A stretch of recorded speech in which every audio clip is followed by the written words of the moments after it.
Welcome back. No matter how you stand on abortion or reproductive rights, you can't deny it has very much become a deeply political issue, especially with the Roe v. Wade reversal and during the height of a heated campaign season. A roundtable of journalists has been busy watching developments in both our states. KMBC9 political reporter Michael Mahoney is back, along with Pilar Pedraza, senior political reporter with Cake News, joining us from Topeka.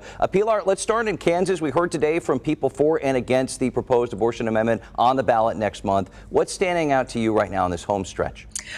It's starting to get messy. We are having people who are attacking each other's signs.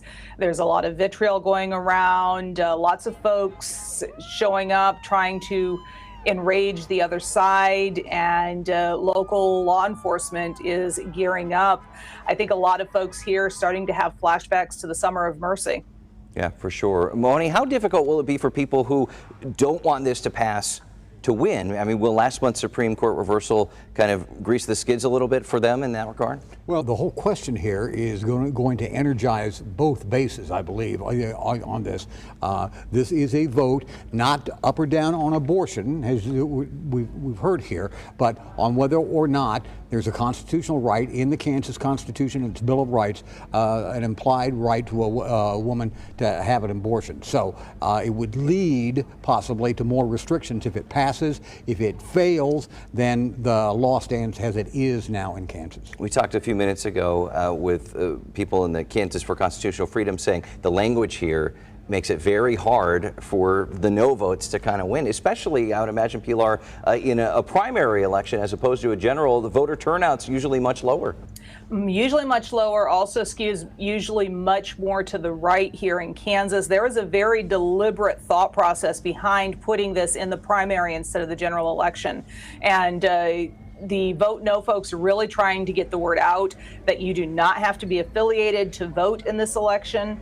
If you want to vote on the constitutional amendment questions, you do not have to be either a Republican or a Democrat. You can still come in and vote. Right, and that is important, that you do not have to belong to a political party to take part in this primary. What's your take on this? Well, primaries, Cody, are base elections. The people that turn out in primaries are folks that are really engaged in the political process on the Democratic side or the Republican side or whatever side that they're at. And so that works like this in terms of the dynamic. For folks that want the value of them both amendment to pass and open up the door for more restrictions, they're going to go out to vote on this. They have been aiming at this for a long time. The Roe decision, or technically the Dobbs decision, seems to be generating and galvanizing some interest on the pro-choice element. For instance, in Johnson County, the number of late registrations before the July 12th deadline among Democrats is up slightly. For Republicans, it's flat. This is an issue that will galvanize both sides in this, and the right to lifers wanted it on the primary ballot basically because they knew they could get their people out.